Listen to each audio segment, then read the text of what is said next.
let's breeze through this win by Alaska in game number 3 to take a 2-1 lead in this series. Dr. J, did it start slow? Did it start? What It were started your thoughts? terrible for both teams.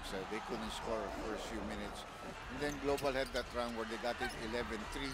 And then Alaska came back with, I think, like something like 15 straight points. And then even more than that as they go 21-13. And eventually leading that first quarter by 26-13, no?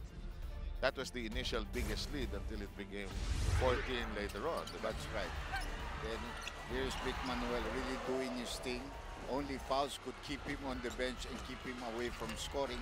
And then we have Global coming back a little bit here, showing a little bit semblance at the start of the second.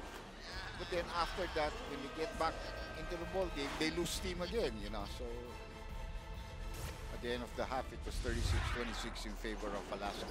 But the third quarter was a different story, Dr. J. Ito, umabol na dito ang Global. Actually pa nga, dumamang pa sila rito. Ng 1 point, no? Yeah.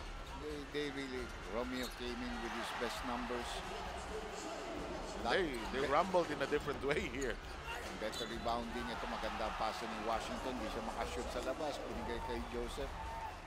And one play pa rito kay Joseph, para kay Joseph. And you notice the energy was different in that third. Yeah, and so we ended at the end of the third 53. Actually, Alaska was lucky that they tied the ball game there because it was Global's quarter all the way. In the meantime, the fourth quarter was an altogether different story. Alaska recovered. Yeah. Dito naman, balik si Manuel.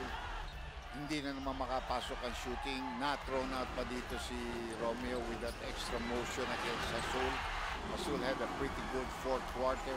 And I think that really buried them, that three-point shot by Don Ontiveros. And then, yan, tough turnovers. Layup, nakahabol na rin si Banchero sa scoring. Although noong una, nalimit na